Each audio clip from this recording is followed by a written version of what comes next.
신성한 침묵이 머물던 공간, 수백 명의 기도가 겹쳐지던 그곳에서 거대한 십자가가 무너져 내리는 순간을 상상해 보신 적이 있습니까? 오늘 들려드릴 이야기는 단순한 사고 기록이 아니라 거의 30년 가까이 묻혀있던 죄와 고뇌, 그리고 구원에 관한 깊은 성찰입니다. 이야기를 시작하기에 앞서 이 이야기가 여러분의 마음에 깊은 울림을 준다면 주위 분들과 함께 나누어 주시길 부탁드립니다. 여러분의 공유는 또 다른 이에게 위로와 성찰의 기회를 전하는 소중한 나눔이 될 것입니다. 저희 채널을 구독하시면 이처럼 의미 있는 이야기들을 계속해서 만나보실 수 있습니다. 이제 주님의 은총이 여러분과 함께하기를 바라며 목포의 한 성당에서 시작된 그날의 기록으로 들어가 보겠습니다. 2025년 6월 22일 전라남도 목포의 바닷가에 자리한 신안성당의 주일 아침은 짙은 해무로 가득했습니다. 수백 명의 신자들이 경건한 마음으로 주일 미사에 참여하기 위해 성당 안으로 들어서고 있었습니다. 그들은 그날 아침 복음 말씀 대신 비명과 유리가 깨지는 갱음, 그리고 선명한 피의 흔적을 마주하게 될 것이라고는 상상조차 하지 못했습니다. 가장 앞줄에 앉아있던 김효사 할머니는 떨리는 목소리로 그 순간을 증언했습니다. 기도를 드리고 있었어. 그런데 갑자기 우지끈하는 소리가 들리더니 제대 뒤에 있던 커다란 나무 십자가가 그대로 앞으로 무너져 내렸지. 순간 성당 안은 나무 파편과 함께 터져나온 신자들의 비명으로 가득 찼습니다. 사람들은 공포에 질려 서로를 밀치고 밟으며 출입구로 몰렸고 성스러운 공간은 순식간에 아비규환의 현장으로 변했습니다. 그때 제단에서 복음을 낭독하던 주임 전민태 신부가 쓰러지는 십자가의 나무 파편의 머리를 맞고 쓰러졌습니다. 신부님은 즉시 의식을 잃었고 옆에 있던 2명의 보좌 신부가 다급히 달려가 그의 이마에서 흐르는 피를 닦아냈습니다. 13살의 어린 복사 민호군 역시 충격으로 대리석 의자에 부딪혀 쓰러졌습니다. 응급처치를 받던 민호군은 고통 속에서 믿기 힘든 한마디를 내뱉었습니다. 조금 전부터 뒤에서 누가 살짝 미는 느낌이 들었어요. 십자가가 흔들리는 것 같았어요. 그의 목소리에는 단순한 충격 이상의 공포가 서려 있었습니다.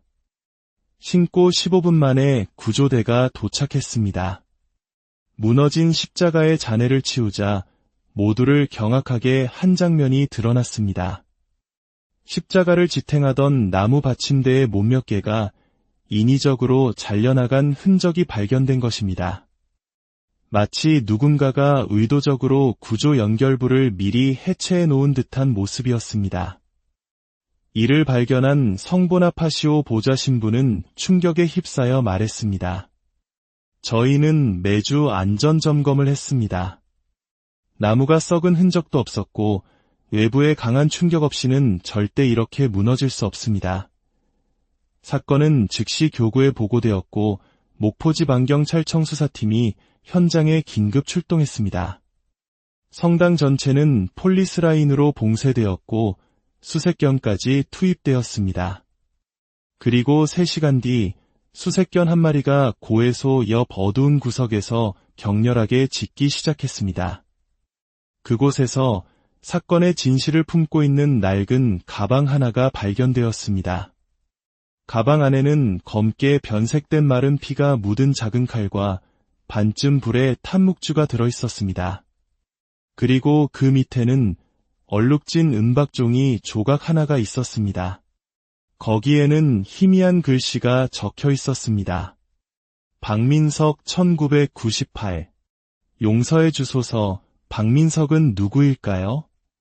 왜 가장 깊은 고백의 장소인 고해소에 이런 끔찍한 흔적이 27년 동안이나 숨겨져 있었을까요?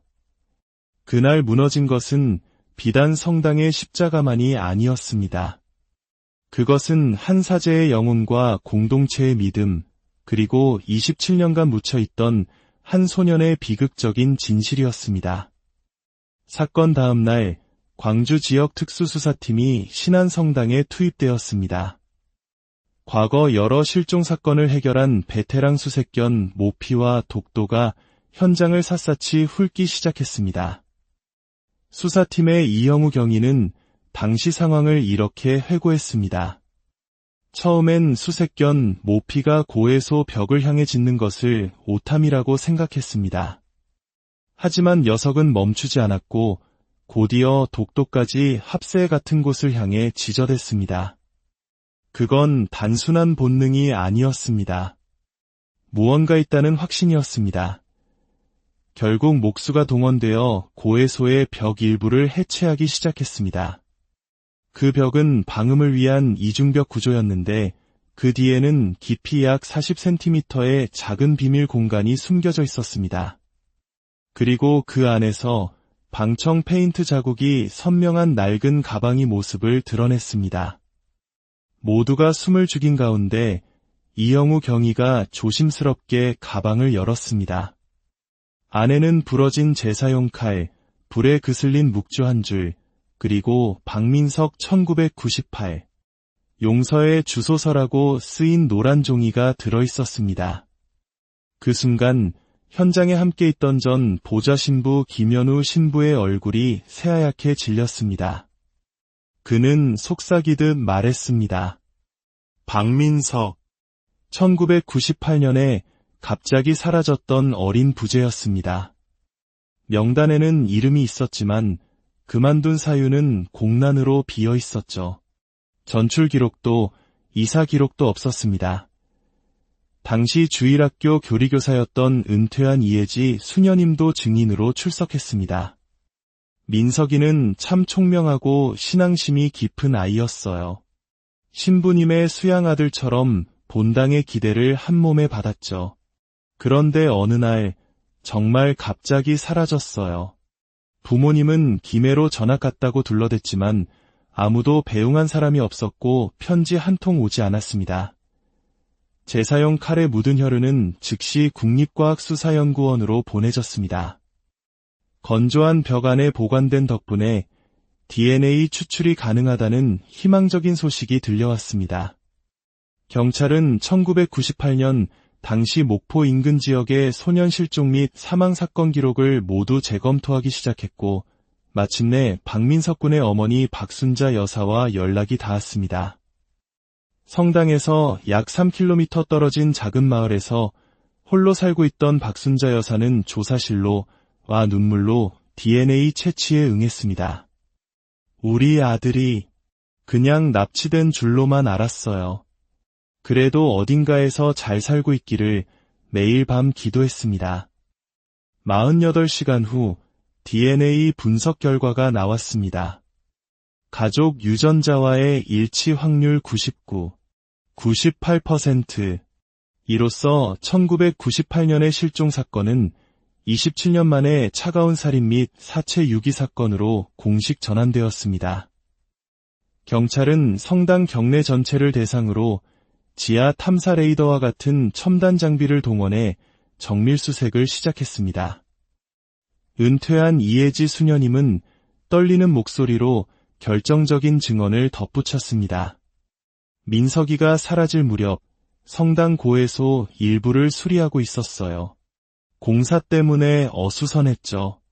그때 어떤 신자분이 밤중에 아이 흐느끼는 소리를 들었다고 했지만 다들 아이들 장난이겠거니 하고 넘겼어요. 지금 생각하면 그때 무언가 잘못되었음을 알았어야 했는데 사건의 퍼즐 조각이 하나씩 맞춰지기 시작했습니다. 하지만 가장 큰 미스터리는 여전히 남아있었습니다. 누가 왜 이런 끔찍한 범행을 저지르고 그 증거를 법정이 아닌 하느님께 고백하듯 고해소 벽 안에 남겨두었는가?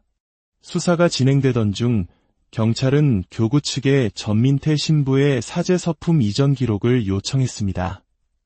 그 기록 속에서 의미심장한 메모 하나가 발견되었습니다. 사제 서품 전 후보자 전민태는 비신자 여성 L씨와 관계가 있었으나 서품 전 자진하여 관계를 단절하였음. 당시에는 누구도 주목하지 않았던 이니셜 L. 하지만 수사팀은 2024년 성당 임시 자원봉사자 명단에서 낯익은 이름을 발견합니다. 이수빈. 그녀는 사순절 기간 동안 3개월간 본당에 머물렀지만 주소도 연락처도 남기지 않았습니다. 신청서에는 단 한 문장만이 적혀 있었습니다. 과거를 치유하고 싶습니다. 경찰은 이수빈이라는 이름과 전민태 신부의 기록에 등장했던 여성 L을 연결하기 시작했습니다. 바로 그때 보좌 신부의 증언이 결정적 단서가 되었습니다. 2024년 봄, 매주 같은 여성이 고해소 근처에서 혼자 기도하는 모습을 보았습니다. 주임 신부님과도 사제관에서 조용히 대화하는 것을 몇 번 본 적이 있습니다. 신부님께서는 그냥 예전 신자라고만 하셨습니다. 수사팀은 이수빈의 신원을 추적했고 그녀가 2001년 이전에 문지연이라는 본명을 사용했다는 사실을 알아냈습니다.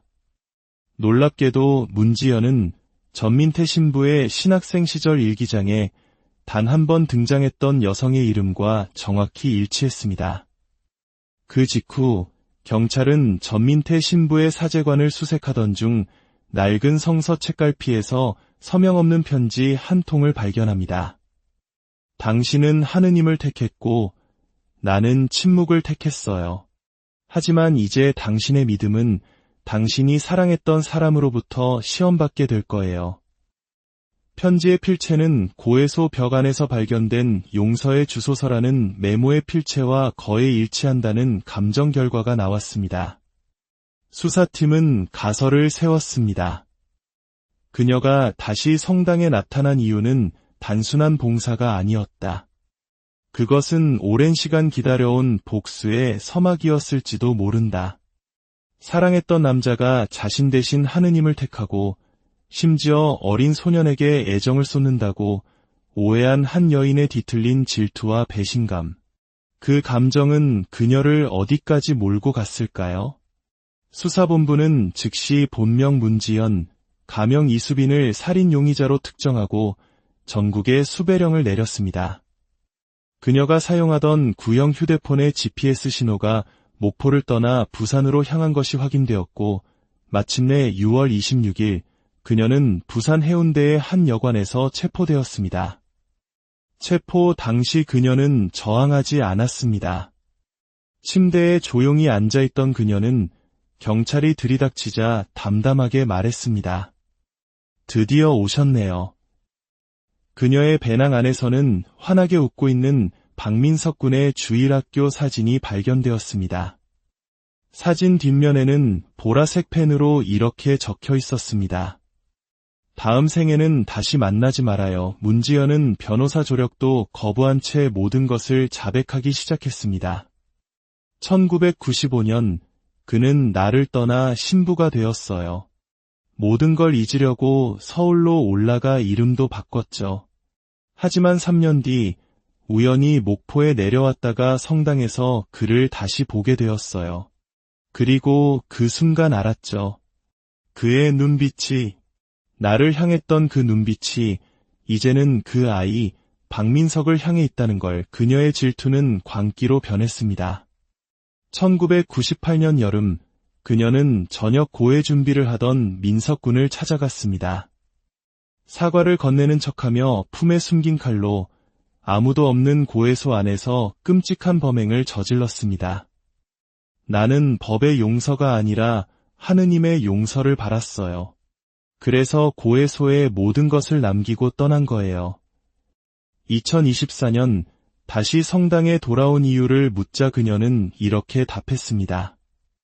그를 한 번만 더 보고 싶었어요. 용서받을 수 있다면 모든 것이 시작된 그 자리여야 한다고 생각했어요. 하지만 막상 그를 마주하고 그 벽을 보자 아무 말도 할 수 없었어요. 민석이의 마지막 눈빛이 떠올라서 그녀의 자백은 성당 공동체를 다시 한번 큰 충격에 빠뜨렸습니다. 하지만 진짜 비극은 거기서 끝나지 않았습니다. 그녀의 진술 과정에서 전민태 신부의 오랜 침묵이 수면 위로 드러났기 때문입니다. 그분은 모든 걸 알고 있었어요. 아니, 적어도 의심하고 있었어요.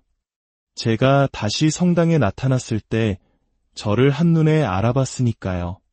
아무 말도 하지 않았지만 그분의 눈빛이 모든 것을 말해주고 있었습니다. 2025년 6월 27일 광주지 방경찰청 조사실. 전민태 신부는 수척한 모습으로 조사관 앞에 앉았습니다.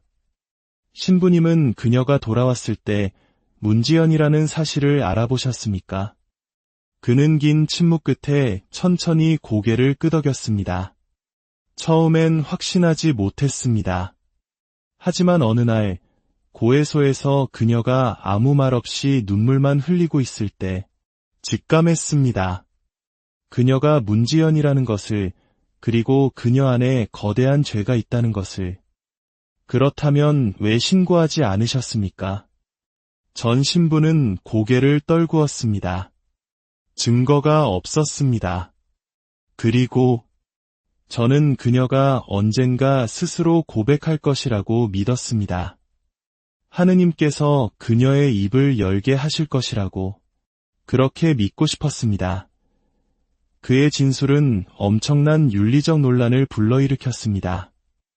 누군가는 그를 공범이라 비난했고 다른 누군가는 사제의 고뇌와 신앙적 선택을 이해하려 애썼습니다. 그의 결정은 곧바로 이어졌습니다.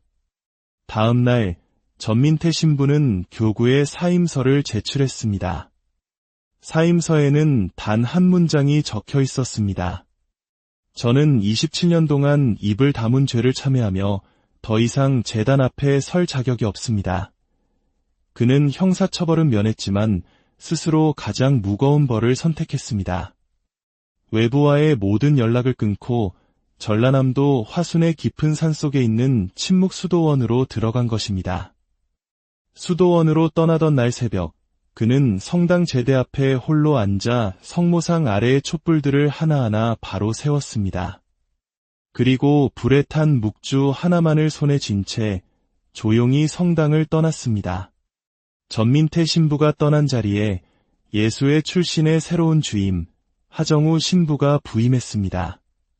그의 부임식은 조용하고 소박했습니다. 그는 화려한 제에 대신 낡은 수단을 입고 제대에 올랐습니다. 그리고 상처 입은 신자들을 향해 이렇게 말했습니다. 저는 누군가를 대신하러 온 사람이 아닙니다. 우리가 함께 넘어졌던 바로 그 자리에서 다시 함께 일어서기 위해 온 사람입니다. 진실은 믿음을 무너뜨리지 않습니다. 오히려 상처 입은 믿음을 더욱 단단하게 세워주는 주춧돌입니다. 그날 이후 하신부는 강론을 줄이는 대신 오랫동안 성당을 떠났던 신자들의 집을 일일이 찾아다니며 문을 두드렸습니다. 그는 민석군의 어머니 박순자 여사를 찾아가 십자가가 아닌 작은 나무 문양이 새겨진 목걸이를 선물하며 말했습니다. 어머니, 용서는 십자가의 무게를 짊어지는 것에서 시작되지 않습니다. 때로는 무거운 마음을 그저 내려놓는 자리에서 조용히 시작됩니다. 사건 발생 한 달 후 성당에는 새로운 십자가가 세워졌습니다. 화려한 장식 하나 없이 전남산 통나무와 검은 화강석으로 만들어진 단단하고 굳건한 십자가였습니다. 십자가 아래에는 작은 비석 하나가 놓였습니다. 거기에는 이렇게 적혀 있었습니다. 잊힌 영혼들과 오래도록 침묵했던 이들을 위해 기도합시다. 제막식에서 박순자 여사는 아들을 위해 마지막 돌 하나를 십자가 아래에 놓으며 속삭였습니다. 민서가, 이제 엄마가 너 데리러 왔단다. 엄마는 이제 아무도 미워하지 않아. 그날 이후 떠났던 신자들이 하나둘씩 성당으로 돌아오기 시작했습니다. 교구는 박민석 군을 기리기 위해 빛의 부재 장학금을 만들었고 그 첫 수상자는 민석이처럼 신부가 되기를 꿈꾸는 어린 부재 강도윤 군이었습니다. 어느 날 수감 중인 문지연으로부터 편지 한 통이 성당에 도착했습니다. 저는 감옥에서 매일 민석이를 생각합니다. 하느님께서 저를 용서하실까요? 제가 무너뜨린 이 공동체가 다시 일어서는 모습을 보며 매일 울고 있습니다. 한편 침묵수도원의 전민태 신부는 매일 새벽 기도와 노동, 그리고 성서 필사로 하루를 보냈습니다. 그는 동료 수도자에게 이렇게 고백했다고 합니다. 나는 민석이를 보호하지 못했습니다. 아버지가 되어야 했지만 침묵하는 목자였습니다. 그는 더 이상 사제로 복고하지 않았습니다. 대신 수도원 뒤뜰의 작은 채소밭을 돌보며 불의 탄묵줄을 손에서 놓지 않은 채 묵묵히 자신의 죄를 짊어지고 살아갔습니다. 시간이 흘러 신학생이 된 강도윤 군이 수도원을 찾아 그를 만났습니다. 신부님, 하느님이 정말 계신다면 왜 민석이 형 같은 사람이 그런 고통을 겪어야 했을까요? 전 신부는 그의 눈을 피하지 않고 조용히 답했습니다. 나는 아직도 그 물음에 대답하지 못한다. 하지만 나는 믿는다. 민석이가 바로 그 질문을 가지고 지금 천국에서 우리를 위해 기도하고 있다는 것을 하나의 비극은 공동체를 무너뜨렸지만 그 폐허 속에서 사람들은 더 깊은 신앙의 의미를 발견했습니다. 그것은 화려한 기적이 아니라 서로의 상처를 보듬고 침묵의 무게를 이해하며 용서라는 가장 어려운 길을 함께 걸어가는 것이었습니다. 목포신안 성당에 무너진 십자가는 그렇게 아픔을 딛고 다시 일어선 모든 이들의 마음속에 더욱 단단하고 영원한 희망의 상징, 신성한 침묵이 머물던 공간, 수백 명의 기도가 겹쳐지던 그곳에서 거대한 십자가가 무너져 내리는 순간을 상상해 보신 적이 있습니까? 오늘 들려드릴 이야기는 단순한 사고 기록이 아니라 거의 30년 가까이 묻혀있던 죄와 고뇌, 그리고 구원에 관한 깊은 성찰입니다. 이야기를 시작하기에 앞서 이 이야기가 여러분의 마음에 깊은 울림을 준다면 주위 분들과 함께 나누어 주시길 부탁드립니다. 여러분의 공유는 또 다른 이에게 위로와 성찰의 기회를 전하는 소중한 나눔이 될 것입니다. 저희 채널을 구독하시면 이처럼 의미 있는 이야기들을 계속해서 만나보실 수 있습니다. 이제 주님의 은총이 여러분과 함께하기를 바라며 목포의 한 성당에서 시작된 그날의 기록으로 들어가 보겠습니다. 2025년 6월 22일 전라남도 목포의 바닷가에 자리한 신안성당의 주일 아침은 짙은 해무로 가득했습니다.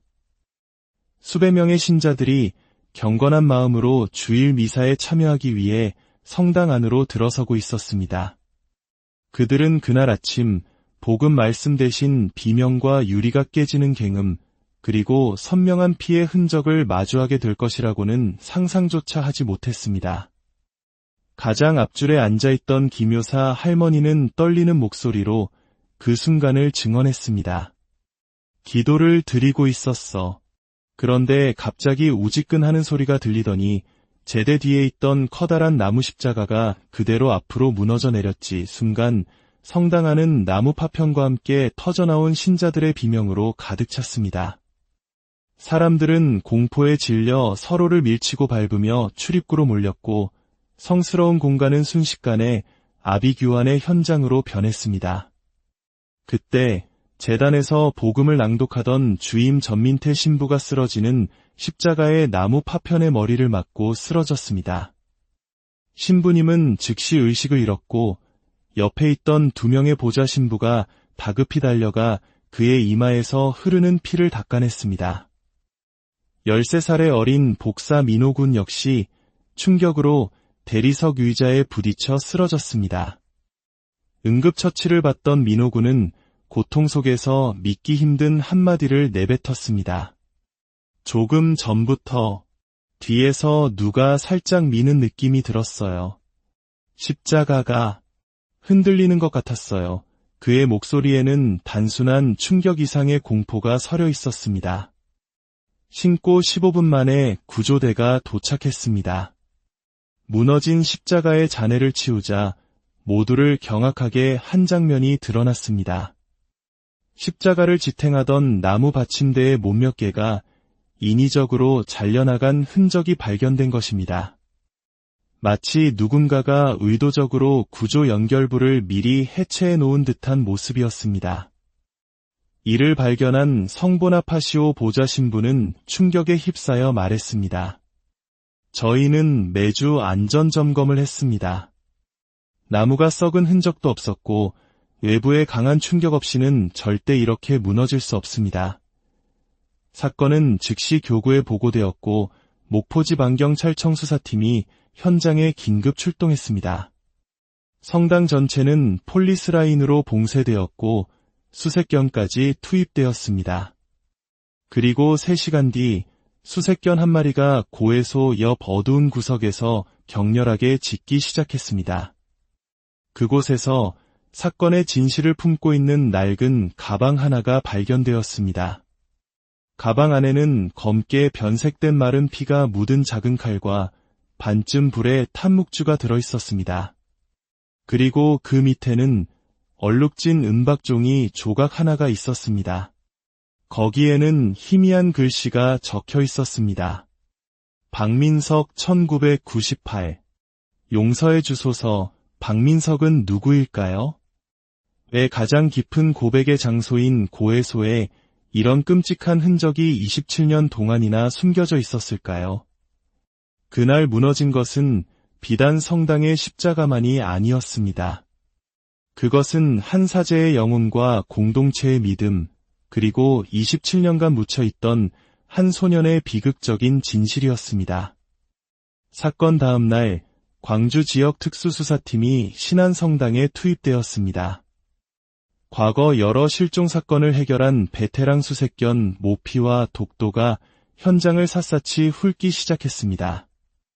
수사팀의 이영우 경위는 당시 상황을 이렇게 회고했습니다. 처음엔 수색견 모피가 고해소 벽을 향해 짖는 것을 오탐이라고 생각했습니다. 하지만 녀석은 멈추지 않았고 곧이어 독도까지 합새 같은 곳을 향해 짖어댔습니다. 그건 단순한 본능이 아니었습니다. 무언가 있다는 확신이었습니다. 결국 목수가 동원되어 고해소의 벽 일부를 해체하기 시작했습니다. 그 벽은 방음을 위한 이중벽 구조였는데 그 뒤에는 깊이 약 40cm의 작은 비밀 공간이 숨겨져 있었습니다. 그리고 그 안에서 방청 페인트 자국이 선명한 낡은 가방의 모습을 드러냈습니다. 모두가 숨을 죽인 가운데 이영우 경위가 조심스럽게 가방을 열었습니다. 안에는 부러진 제사용 칼, 불에 그슬린 묵주 한 줄, 그리고 박민석 1998. 용서의 주소서라고 쓰인 노란 종이가 들어있었습니다. 그 순간 현장에 함께 있던 전 보좌 신부 김현우 신부의 얼굴이 새하얗게 질렸습니다. 그는 속삭이듯 말했습니다. 박민석. 1998년에 갑자기 사라졌던 어린 부재였습니다. 명단에는 이름이 있었지만 그만둔 사유는 공란으로 비어 있었죠. 전출 기록도 이사 기록도 없었습니다. 당시 주일학교 교리교사였던 은퇴한 이혜지 수녀님도 증인으로 출석했습니다. 민석이는 참 총명하고 신앙심이 깊은 아이였어요. 신부님의 수양아들처럼 본당의 기대를 한몸에 받았죠. 그런데 어느 날 정말 갑자기 사라졌어요. 부모님은 김해로 전학 갔다고 둘러댔지만 아무도 배웅한 사람이 없었고 편지 한 통 오지 않았습니다. 제사용 칼에 묻은 혈흔은 즉시 국립과학수사연구원으로 보내졌습니다. 건조한 벽 안에 보관된 덕분에 DNA 추출이 가능하다는 희망적인 소식이 들려왔습니다. 경찰은 1998년 당시 목포 인근 지역의 소년 실종 및 사망 사건 기록을 모두 재검토하기 시작했고 마침내 박민석 군의 어머니 박순자 여사와 연락이 닿았습니다. 성당에서 약 3km 떨어진 작은 마을에서 홀로 살고 있던 박순자 여사는 조사실로 와 눈물로 DNA 채취에 응했습니다. 우리 아들이 그냥 납치된 줄로만 알았어요. 그래도 어딘가에서 잘 살고 있기를 매일 밤 기도했습니다. 48시간 후 DNA 분석 결과가 나왔습니다. 가족 유전자와의 일치 확률 99, 98%. 이로써 1998년의 실종 사건은 27년 만에 차가운 살인 및 사체 유기 사건으로 공식 전환되었습니다. 경찰은 성당 경내 전체를 대상으로 지하 탐사 레이더와 같은 첨단 장비를 동원해 정밀 수색을 시작했습니다. 은퇴한 이혜지 수녀님은 떨리는 목소리로 결정적인 증언을 덧붙였습니다.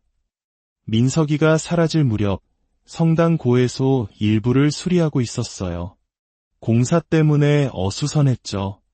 그때 어떤 신자분이 밤중에 아이 흐느끼는 소리를 들었다고 했지만 다들 아이들 장난이겠거니 하고 넘겼어요. 지금 생각하면 그때 무언가 잘못되었음을 알았어야 했는데 사건의 퍼즐 조각이 하나씩 맞춰지기 시작했습니다. 하지만 가장 큰 미스터리는 여전히 남아있었습니다. 누가 왜 이런 끔찍한 범행을 저지르고 그 증거를 법정이 아닌 하느님께 고백하듯 고해소 벽 안에 남겨두었는가? 수사가 진행되던 중 경찰은 교구 측에 전민태 신부의 사제 서품 이전 기록을 요청했습니다. 그 기록 속에서 의미심장한 메모 하나가 발견되었습니다. 사제 서품 전, 후보자 전민태는 비신자 여성 L씨와 관계가 있었으나 서품 전 자진하여 관계를 단절하였음. 당시에는 누구도 주목하지 않았던 이니셜 L. 하지만 수사팀은 2024년 성당 임시 자원봉사자 명단에서 낯익은 이름을 발견합니다. 이수빈. 그녀는 사순절 기간 동안 3개월간 본당에 머물렀지만 주소도 연락처도 남기지 않았습니다. 신청서에는 단 한 문장만이 적혀 있었습니다. 과거를 치유하고 싶습니다. 경찰은 이수빈이라는 이름과 전민태 신부의 기록에 등장했던 여성 L을 연결하기 시작했습니다. 바로 그때 보좌 신부의 증언이 결정적 단서가 되었습니다. 2024년 봄, 매주 같은 여성이 고해소 근처에서 혼자 기도하는 모습을 보았습니다. 주임 신부님과도 사제관에서 조용히 대화하는 것을 몇 번 본 적이 있습니다. 신부님께서는 그냥 예전 신자라고만 하셨습니다. 수사팀은 이수빈의 신원을 추적했고 그녀가 2001년 이전에 문지연이라는 본명을 사용했다는 사실을 알아냈습니다. 놀랍게도 문지연은 전민태 신부의 신학생 시절 일기장에 단 한 번 등장했던 여성의 이름과 정확히 일치했습니다. 그 직후 경찰은 전민태 신부의 사제관을 수색하던 중 낡은 성서 책갈피에서 서명 없는 편지 한 통을 발견합니다. 당신은 하느님을 택했고 나는 침묵을 택했어요. 하지만 이제 당신의 믿음은 당신이 사랑했던 사람으로부터 시험받게 될 거예요.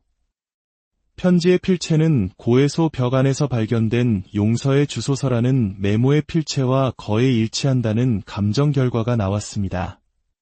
수사팀은 가설을 세웠습니다. 그녀가 다시 성당에 나타난 이유는 단순한 봉사가 아니었다. 그것은 오랜 시간 기다려온 복수의 서막이었을지도 모른다. 사랑했던 남자가 자신 대신 하느님을 택하고 심지어 어린 소년에게 애정을 쏟는다고 오해한 한 여인의 뒤틀린 질투와 배신감. 그 감정은 그녀를 어디까지 몰고 갔을까요? 수사본부는 즉시 본명 문지연, 가명 이수빈을 살인 용의자로 특정하고 전국에 수배령을 내렸습니다. 그녀가 사용하던 구형 휴대폰의 GPS 신호가 목포를 떠나 부산으로 향한 것이 확인되었고 마침내 6월 26일 그녀는 부산 해운대의 한 여관에서 체포되었습니다. 체포 당시 그녀는 저항하지 않았습니다. 침대에 조용히 앉아있던 그녀는 경찰이 들이닥치자 담담하게 말했습니다. 드디어 오셨네요. 그녀의 배낭 안에서는 환하게 웃고 있는 박민석 군의 주일학교 사진이 발견되었습니다. 사진 뒷면에는 보라색 펜으로 이렇게 적혀 있었습니다. 다음 생에는 다시 만나지 말아요. 문지연은 변호사 조력도 거부한 채 모든 것을 자백하기 시작했습니다. 1995년 그는 나를 떠나 신부가 되었어요. 모든 걸 잊으려고 서울로 올라가 이름도 바꿨죠. 하지만 3년 뒤 우연히 목포에 내려왔다가 성당에서 그를 다시 보게 되었어요. 그리고 그 순간 알았죠. 그의 눈빛이, 나를 향했던 그 눈빛이 이제는 그 아이 박민석을 향해 있다는 걸. 그녀의 질투는 광기로 변했습니다. 1998년 여름 그녀는 저녁 고해 준비를 하던 민석 군을 찾아갔습니다. 사과를 건네는 척하며 품에 숨긴 칼로 아무도 없는 고해소 안에서 끔찍한 범행을 저질렀습니다. 나는 법의 용서가 아니라 하느님의 용서를 바랐어요. 그래서 고해소에 모든 것을 남기고 떠난 거예요. 2024년 다시 성당에 돌아온 이유를 묻자 그녀는 이렇게 답했습니다. 그를 한 번만 더 보고 싶었어요. 용서받을 수 있다면 모든 것이 시작된 그 자리여야 한다고 생각했어요. 하지만 막상 그를 마주하고 그 벽을 보자 아무 말도 할 수 없었어요. 민석이의 마지막 눈빛이 떠올라서 그녀의 자백은 성당 공동체를 다시 한번 큰 충격에 빠뜨렸습니다. 하지만 진짜 비극은 거기서 끝나지 않았습니다. 그녀의 진술 과정에서 전민태 신부의 오랜 침묵이 수면 위로 드러났기 때문입니다. 그분은 모든 걸 알고 있었어요. 아니, 적어도 의심하고 있었어요. 제가 다시 성당에 나타났을 때 저를 한눈에 알아봤으니까요. 아무 말도 하지 않았지만 그분의 눈빛이 모든 것을 말해주고 있었습니다.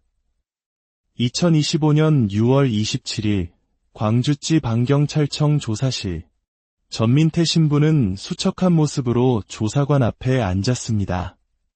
신부님은 그녀가 돌아왔을 때 문지연이라는 사실을 알아보셨습니까? 그는 긴 침묵 끝에 천천히 고개를 끄덕였습니다. 처음엔 확신하지 못했습니다.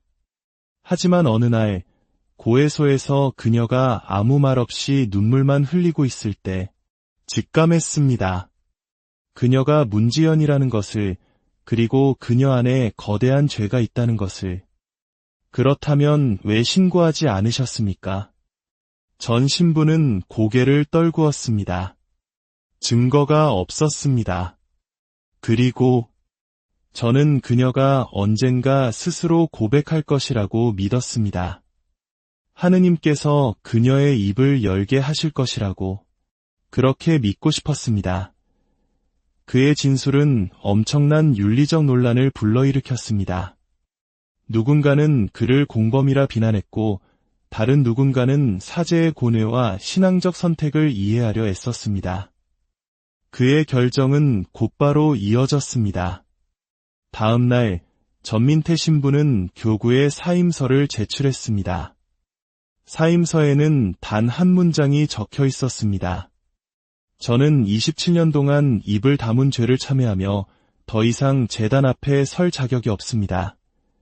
그는 형사처벌은 면했지만 스스로 가장 무거운 벌을 선택했습니다. 외부와의 모든 연락을 끊고 전라남도 화순의 깊은 산속에 있는 침묵 수도원으로 들어간 것입니다.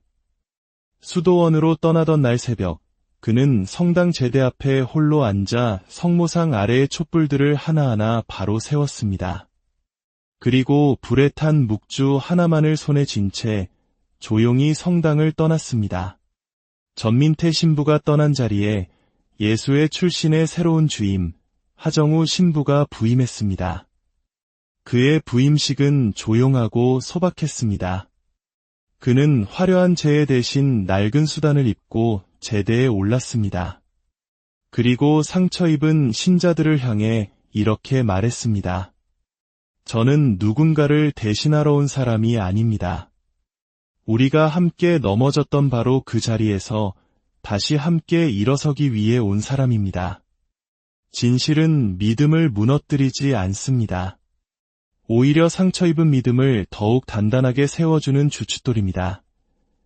그날 이후 하신부는 강론을 줄이는 대신 오랫동안 성당을 떠났던 신자들의 집을 일일이 찾아다니며 문을 두드렸습니다. 그는 민석군의 어머니 박순자 여사를 찾아가 십자가가 아닌 작은 나무 문양이 새겨진 목걸이를 선물하며 말했습니다. 어머니, 용서는 십자가의 무게를 짊어지는 것에서 시작되지 않습니다. 때로는 무거운 마음을 그저 내려놓는 자리에서 조용히 시작됩니다. 사건 발생 한 달 후 성당에는 새로운 십자가가 세워졌습니다. 화려한 장식 하나 없이 전남산 통나무와 검은 화강석으로 만들어진 단단하고 굳건한 십자가였습니다. 십자가 아래에는 작은 비석 하나가 놓였습니다. 거기에는 이렇게 적혀 있었습니다. 잊힌 영혼들과 오래도록 침묵했던 이들을 위해 기도합시다. 제막식에서 박순자 여사는 아들을 위해 마지막 돌 하나를 십자가 아래에 놓으며 속삭였습니다. 민서가, 이제 엄마가 너 데리러 왔단다. 엄마는 이제 아무도 미워하지 않아. 그날 이후 떠났던 신자들이 하나둘씩 성당으로 돌아오기 시작했습니다. 교구는 박민석 군을 기리기 위해 빛의 부재 장학금을 만들었고 그 첫 수상자는 민석이처럼 신부가 되기를 꿈꾸는 어린 부재 강도윤 군이었습니다. 어느 날 수감 중인 문지연으로부터 편지 한 통이 성당에 도착했습니다. 저는 감옥에서 매일 민석이를 생각합니다. 하느님께서 저를 용서하실까요? 제가 무너뜨린 이 공동체가 다시 일어서는 모습을 보며 매일 울고 있습니다. 한편 침묵수도원의 전민태 신부는 매일 새벽 기도와 노동, 그리고 성서 필사로 하루를 보냈습니다. 그는 동료 수도자에게 이렇게 고백했다고 합니다. 나는 민석이를 보호하지 못했습니다. 아버지가 되어야 했지만 침묵하는 목자였습니다. 그는 더 이상 사제로 복고하지 않았습니다. 대신 수도원 뒤뜰의 작은 채소밭을 돌보며 불의 탄묵줄을 손에서 놓지 않은 채 묵묵히 자신의 죄를 짊어지고 살아갔습니다. 시간이 흘러 신학생이 된 강도윤 군이 수도원을 찾아 그를 만났습니다. 신부님, 하느님이 정말 계신다면 왜 민석이 형 같은 사람이 그런 고통을 겪어야 했을까요? 전 신부는 그의 눈을 피하지 않고 조용히 답했습니다. 나는 아직도 그 물음에 대답하지 못한다. 하지만 나는 믿는다. 민석이가 바로 그 질문을 가지고 지금 천국에서 우리를 위해 기도하고 있다는 것을. 하나의 비극은 공동체를 무너뜨렸지만 그 폐허 속에서 사람들은 더 깊은 신앙의 의미를 발견했습니다. 그것은 화려한 기적이 아니라 서로의 상처를 보듬고 침묵의 무게를 이해하며 용서라는 가장 어려운 길을 함께 걸어가는 것이었습니다. 목포신안 성당에 무너진 십자가는 그렇게 아픔을 딛고 다시 일어선 모든 이들의 마음속에 더욱 단단하고 영원한 희망의 상징, 신성한 침묵이 머물던 공간, 수백 명의 기도가 겹쳐지던 그곳에서 거대한 십자가가 무너져 내리는 순간을 상상해 보신 적이 있습니까? 오늘 들려드릴 이야기는 단순한 사고 기록이 아니라 거의 30년 가까이 묻혀있던 죄와 고뇌, 그리고 구원에 관한 깊은 성찰입니다. 이야기를 시작하기에 앞서 이 이야기가 여러분의 마음에 깊은 울림을 준다면 주위 분들과 함께 나누어 주시길 부탁드립니다. 여러분의 공유는 또 다른 이에게 위로와 성찰의 기회를 전하는 소중한 나눔이 될 것입니다. 저희 채널을 구독하시면 이처럼 의미 있는 이야기들을 계속해서 만나보실 수 있습니다. 이제 주님의 은총이 여러분과 함께하기를 바라며 목포의 한 성당에서 시작된 그날의 기록으로 들어가 보겠습니다. 2025년 6월 22일 전라남도 목포의 바닷가에 자리한 신안성당의 주일 아침은 짙은 해무로 가득했습니다. 수백 명의 신자들이 경건한 마음으로 주일 미사에 참여하기 위해 성당 안으로 들어서고 있었습니다. 그들은 그날 아침 복음 말씀 대신 비명과 유리가 깨지는 갱음, 그리고 선명한 피의 흔적을 마주하게 될 것이라고는 상상조차 하지 못했습니다. 가장 앞줄에 앉아있던 김요사 할머니는 떨리는 목소리로 그 순간을 증언했습니다. 기도를 드리고 있었어.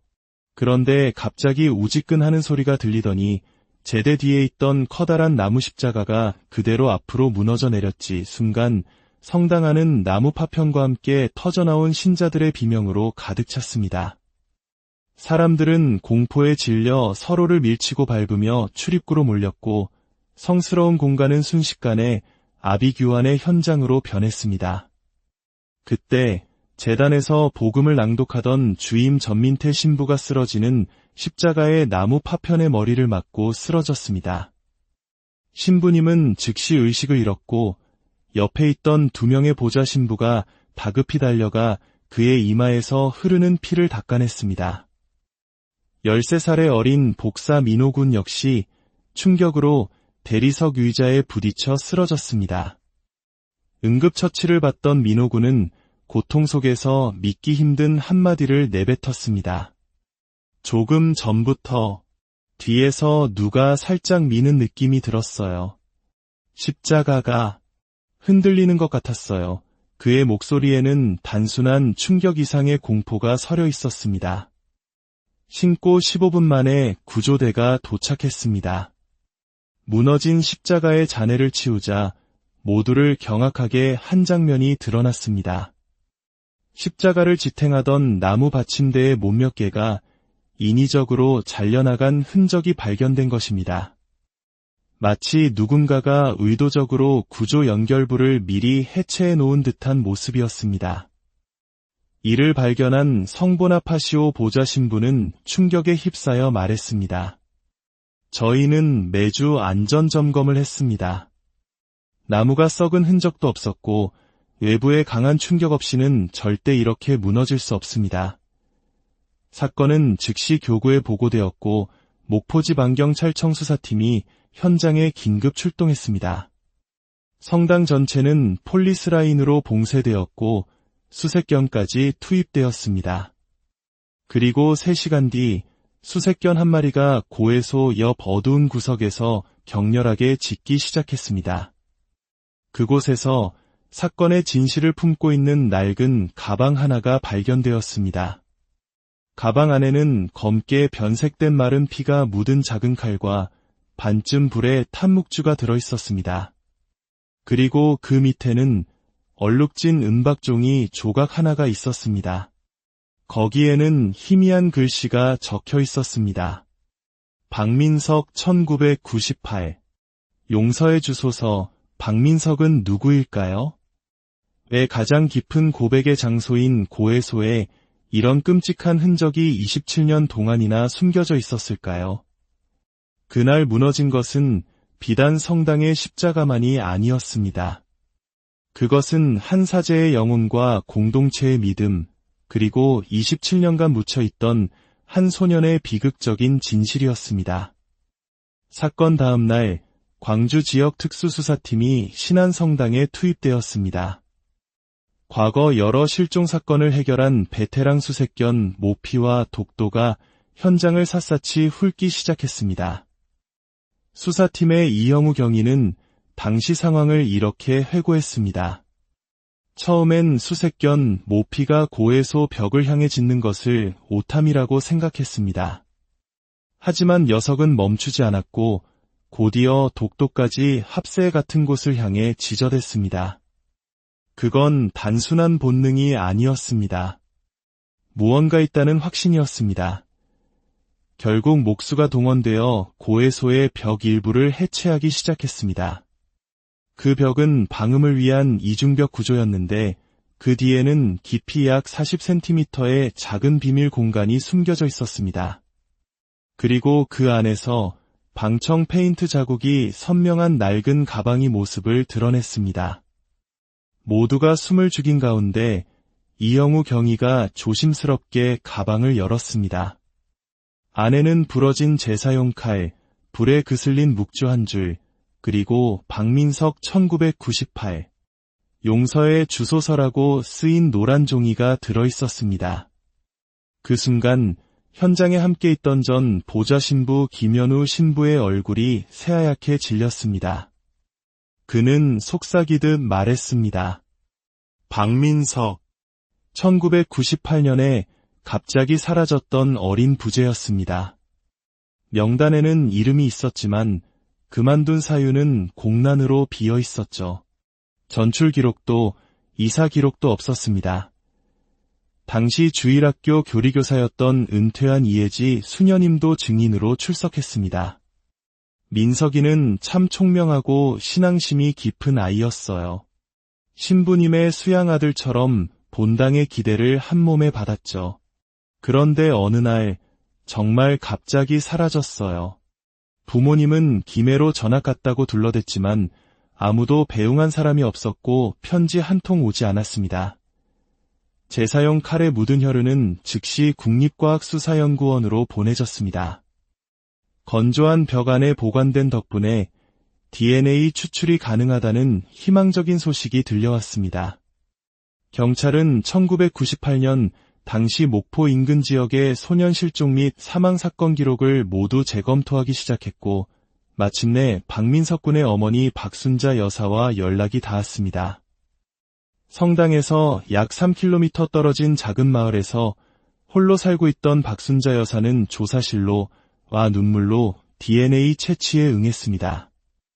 우리 아들이 그냥 납치된 줄로만 알았어요. 그래도 어딘가에서 잘 살고 있기를 매일 밤 기도했습니다. 48시간 후 DNA 분석 결과가 나왔습니다. 가족 유전자와의 일치 확률 98%. 이로써 1998년의 실종 사건은 27년 만에 차가운 살인 및 사체 유기 사건으로 공식 전환되었습니다.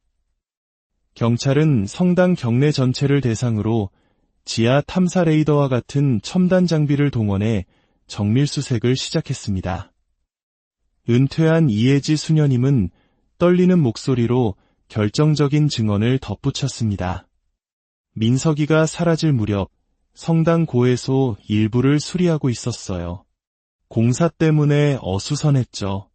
그때 어떤 신자분이 밤중에 아이 흐느끼는 소리를 들었다고 했지만 다들 아이들 장난이겠거니 하고 넘겼어요. 지금 생각하면 그때 무언가 잘못되었음을 알았어야 했는데 사건의 퍼즐 조각이 하나씩 맞춰지기 시작했습니다. 하지만 가장 큰 미스터리는 여전히 남아있었습니다. 누가 왜 이런 끔찍한 범행을 저지르고 그 증거를 법정이 아닌 하느님께 고백하듯 고해소 벽 안에 남겨두었는가? 수사가 진행되던 중 경찰은 교구 측에 전민태 신부의 사제 서품 이전 기록을 요청했습니다. 그 기록 속에서 의미심장한 메모 하나가 발견되었습니다. 사제 서품 전 후보자 전민태는 비신자 여성 L씨와 관계가 있었으나 서품 전 자진하여 관계를 단절하였음. 당시에는 누구도 주목하지 않았던 이니셜 L. 하지만 수사팀은 2024년 성당 임시 자원봉사자 명단에서 낯익은 이름을 발견합니다. 이수빈. 그녀는 사순절 기간 동안 3개월간 본당에 머물렀지만 주소도 연락처도 남기지 않았습니다. 신청서에는 단 한 문장만이 적혀 있었습니다. 과거를 치유하고 싶습니다. 경찰은 이수빈이라는 이름과 전민태 신부의 기록에 등장했던 여성 L을 연결하기 시작했습니다. 바로 그때 보좌 신부의 증언이 결정적 단서가 되었습니다. 2024년 봄 매주 같은 여성이 고해소 근처에서 혼자 기도하는 모습을 보았습니다. 주임 신부님과도 사제관에서 조용히 대화하는 것을 몇 번 본 적이 있습니다. 신부님께서는 그냥 예전 신자라고만 하셨습니다. 수사팀은 이수빈의 신원을 추적했고 그녀가 2001년 이전에 문지연이라는 본명을 사용했다는 사실을 알아냈습니다. 놀랍게도 문지연은 전민태 신부의 신학생 시절 일기장에 단 한 번 등장했던 여성의 이름과 정확히 일치했습니다. 그 직후 경찰은 전민태 신부의 사제관을 수색하던 중 낡은 성서 책갈피에서 서명 없는 편지 한 통을 발견합니다. 당신은 하느님을 택했고 나는 침묵을 택했어요. 하지만 이제 당신의 믿음은 당신이 사랑했던 사람으로부터 시험받게 될 거예요. 편지의 필체는 고해소 벽 안에서 발견된 용서의 주소서라는 메모의 필체와 거의 일치한다는 감정 결과가 나왔습니다. 수사팀은 가설을 세웠습니다. 그녀가 다시 성당에 나타난 이유는 단순한 봉사가 아니었다. 그것은 오랜 시간 기다려온 복수의 서막이었을지도 모른다.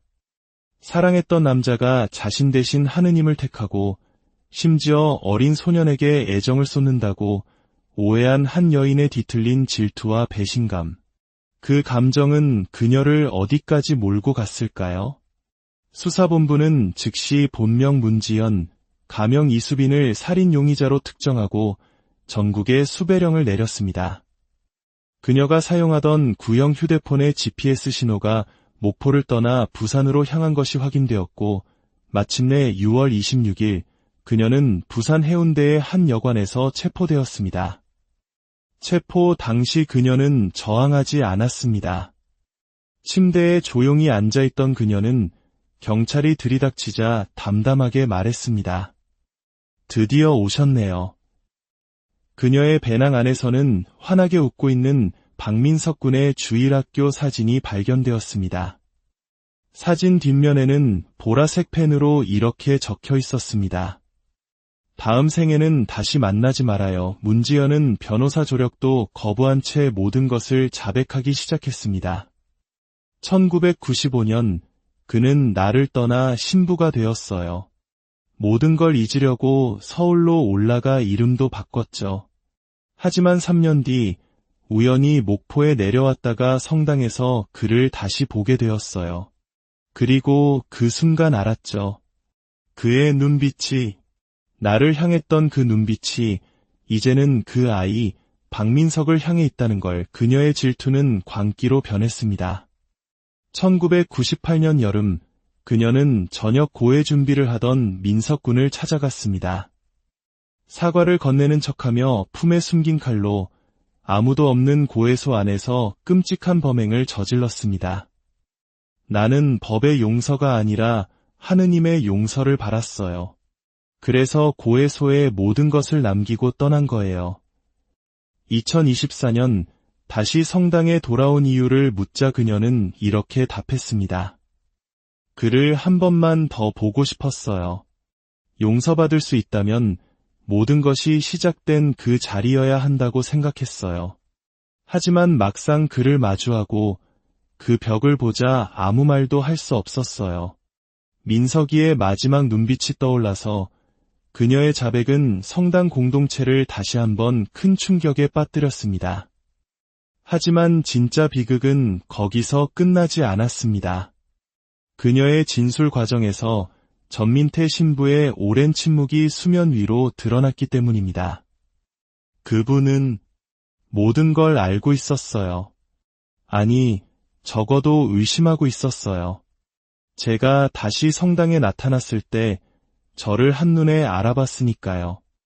아무 말도 하지 않았지만 그분의 눈빛이 모든 것을 말해주고 있었습니다. 2025년 6월 27일 광주지 방경찰청 조사실. 전민태 신부는 수척한 모습으로 조사관 앞에 앉았습니다. 신부님은 그녀가 돌아왔을 때 문지연이라는 사실을 알아보셨습니까? 그는 긴 침묵 끝에 천천히 고개를 끄덕였습니다. 처음엔 확신하지 못했습니다. 하지만 어느 날 고해소에서 그녀가 아무 말 없이 눈물만 흘리고 있을 때 직감했습니다. 그녀가 문지연이라는 것을, 그리고 그녀 안에 거대한 죄가 있다는 것을. 그렇다면 왜 신고하지 않으셨습니까? 전 신부는 고개를 떨구었습니다. 증거가 없었습니다. 그리고 저는 그녀가 언젠가 스스로 고백할 것이라고 믿었습니다. 하느님께서 그녀의 입을 열게 하실 것이라고 그렇게 믿고 싶었습니다.